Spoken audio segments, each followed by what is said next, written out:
Je vais te demander de faire quelque chose pendant les 10 prochaines secondes, juste 10 secondes.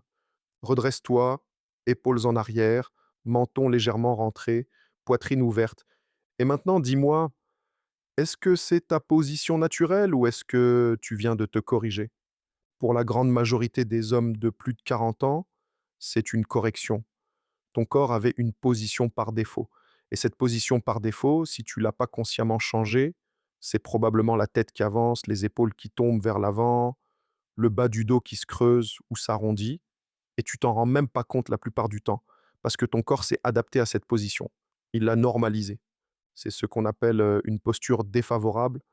Et après 40 ans, pour un homme qui passe des heures assis, elle a des conséquences que la plupart des gens sous-estiment complètement. Bienvenue dans Une rep à la fois, parce que les meilleures années sont devant toi. Aujourd'hui, on parle d'un sujet que j'aborde rarement en coaching parce qu'on pense à tort que c'est esthétique, la posture.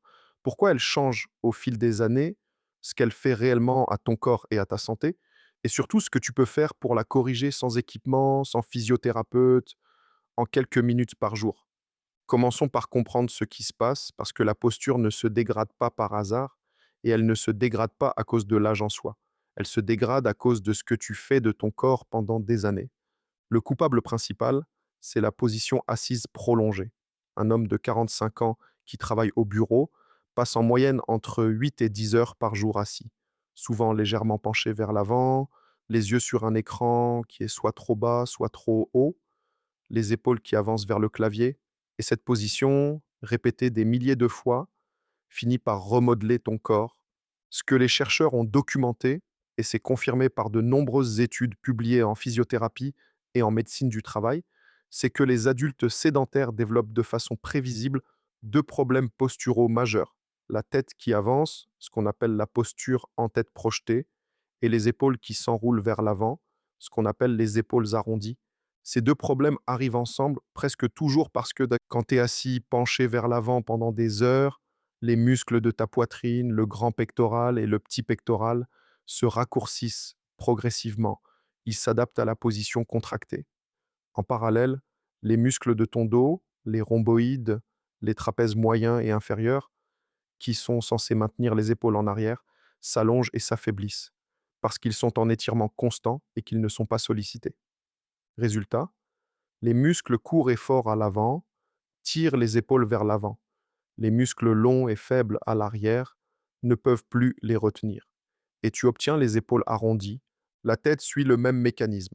Les muscles du cou à l'avant, les sternocléidomastoïdiens, si tu veux le nom technique, se raccourcissent. Les muscles de la nuque à l'arrière s'affaiblissent et la tête avance. Pour chaque centimètre que ta tête avance par rapport à ta position idéale, le poids apparent de ta tête sur ta colonne cervicale augmente d'environ 4 à 5 kg. Avec une tête en position avancée de 5 centimètres, ton cou supporte l'équivalent de 20 à 25 kg supplémentaires, constamment. C'est pourquoi les douleurs cervicales, les maux de tête et les tensions dans les épaules sont si fréquents. C'est pas dans la tête, c'est mécanique. Je veux qu'on soit clair sur quelque chose. La posture, c'est pas une question d'apparence, c'est une question de santé. Et les conséquences d'une posture dégradée sur le long terme sont bien plus sérieuses que ce que la plupart des gens réalisent. Première conséquence, la douleur chronique. Une posture où la tête avance et les épaules s'arrondissent force certains muscles à travailler en surcompensation permanente pour maintenir l'équilibre. Ces muscles sont sous tension constante. Et une tension musculaire constante, c'est de la douleur chronique. Les tensions dans le cou, les douleurs entre les omoplates, les maux de tête en fin de journée, souvent, ils viennent de là. Deuxième conséquence, la respiration limitée, épaules arrondies et poitrine fermée, comprime mécaniquement la cage thoracique. Et une cage thoracique comprimée ne peut pas s'expandre complètement lors de chaque inspiration. Des recherches en physiologie respiratoire montrent que la capacité pulmonaire peut être significativement réduite par une posture en hypersyphose thoracique, c'est le terme scientifique pour le dos arrondi excessif, et une capacité respiratoire réduite, ça veut dire moins d'oxygène à chaque respiration, moins d'énergie, plus de fatigue, un effort cardiovasculaire plus élevé pour les mêmes activités. Troisième conséquence, l'équilibre et la stabilité. Quand le centre de gravité de ton corps se déplace vers l'avant, à cause d'une tête projetée et d'épaules tombantes, ton corps doit constamment corriger pour ne pas tomber. Ce travail de correction passe par des muscles profonds qui s'épuisent plus vite. Et avec l'âge, cet équilibre dégradé augmente le risque de chute. Des études publiées en gériatrie montrent qu'une posture en hypersyphose est associée à un risque de chute significativement plus élevé chez les adultes de plus de 50 ans. Quatrième conséquence, l'image de soi et la perception des autres. Je vais aborder ça directement parce que c'est réel. Un homme qui se tient droit projette quelque chose, de la confiance, de la solidité, de la présence. Un homme voûté projette quelque chose de différent, et cette perception, elle influence les interactions sociales, les relations professionnelles, et aussi comment toi tu te vois dans un miroir. La posture est l'une des premières choses que l'entourage perçoit. Avant même que tu aies dit un mot, la sédentarité dégrade la posture, et une posture dégradée rend le mouvement plus inconfortable. Un homme avec des douleurs cervicales chroniques va éviter les activités qui sollicitent ces zones. Un homme dont les épaules compriment la cage thoracique s'essouffle plus vite et perçoit le sport comme pénible. Le mouvement régulier brise ce cercle. Il sollicite les chaînes musculaires postérieures qui s'affaiblissent avec la sédentarité. Il ouvre progressivement la poitrine. Ta routine de 15 minutes quotidienne est déjà en soi un travail postural indirect. Les exercices spécifiques qu'on va voir viennent en complément. Je vais te donner 4 mouvements concrets, pas une liste de 20. 4 choisis parce qu'ils ciblent exactement les zones les plus affectées par la sédentarité et la position assise prolongée. Et parce qu'ils peuvent tous être faits sans équipement dans n'importe quel espace, en moins de 10 minutes. Mouvement 1, l'ouverture de poitrine. C'est le mouvement le plus important pour contrer les épaules arrondies. Et il est souvent le plus négligé parce qu'il semble trop simple. Debout ou assis, tu entrecroises les mains derrière le dos, tu soulèves légèrement les bras vers l'arrière, tu rentres le menton et tu ouvres la poitrine vers le haut et l'avant. Tu tiens 20 à 30 secondes en respirant profondément. Tu répètes 3 fois. Ce que ça fait, c'est que ça étire les pectoraux raccourcis, ça active les muscles du dos entre les omoplates et ça signale à ton système nerveux que la position ouverte est accessible, pas inconfortable. Avec de la régularité, cette position devient progressivement plus naturelle.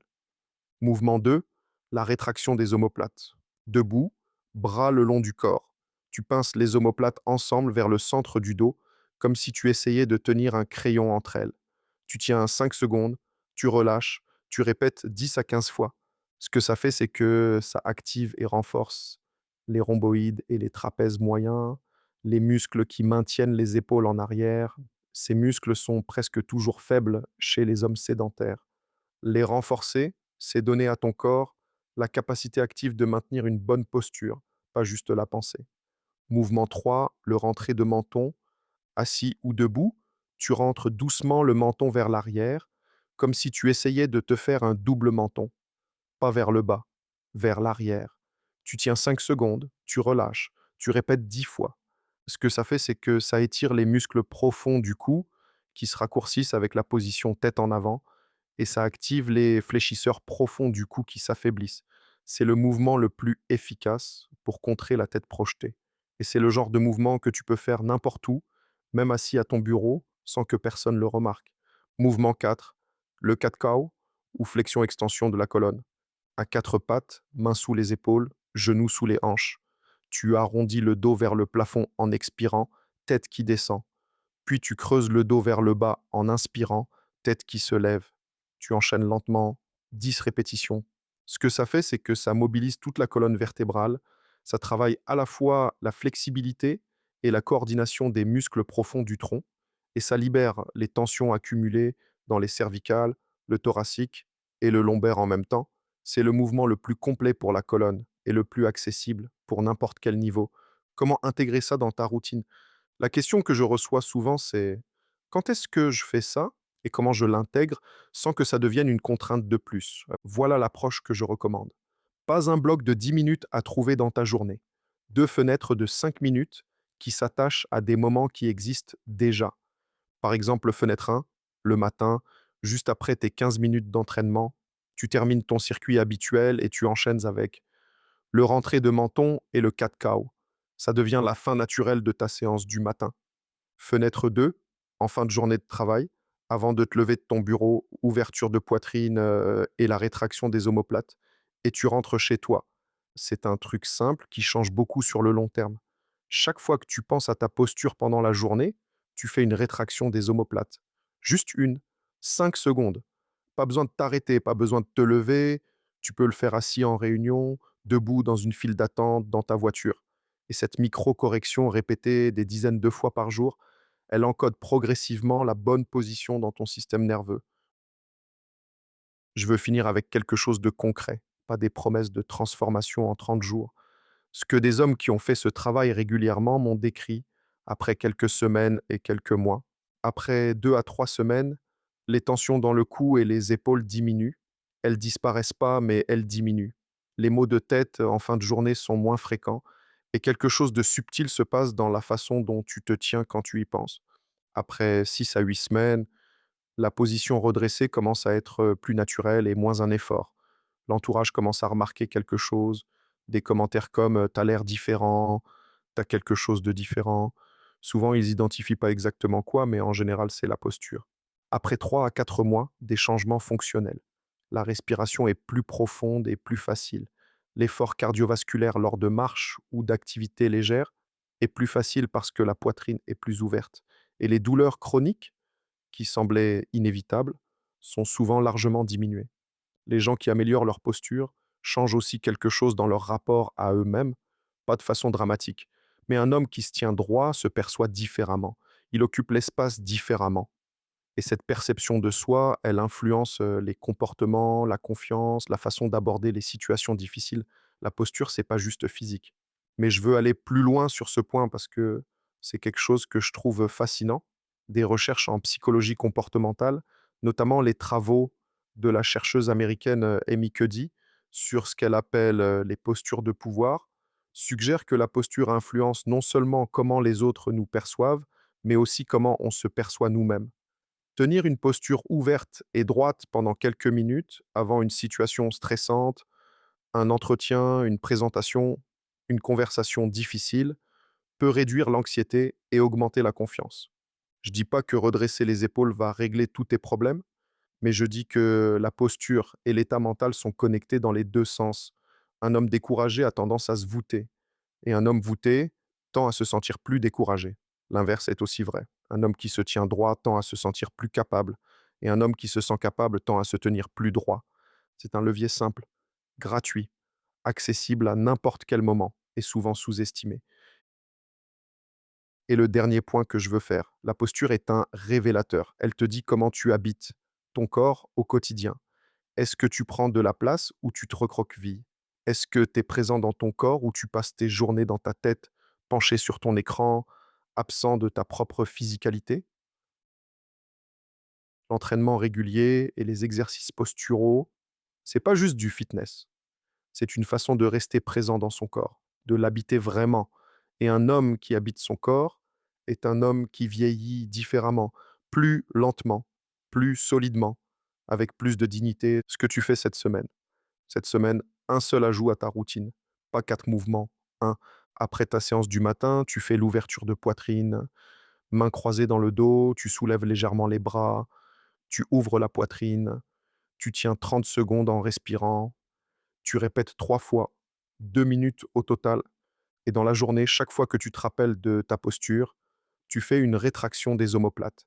Juste une, pendant 5 secondes, 7 jours. Un mouvement le matin, des mini corrections dans la journée et à la fin de la semaine, note si tu as eu moins de tension dans le cou, si tes épaules te font moins mal en fin de journée, si tu te tiens différemment quand tu y penses. La posture, c'est pas une correction à faire une fois, c'est une pratique, comme l'entraînement, comme le sommeil, comme les protéines, une chose régulière qui s'accumule silencieusement et qui change quelque chose sur le long terme.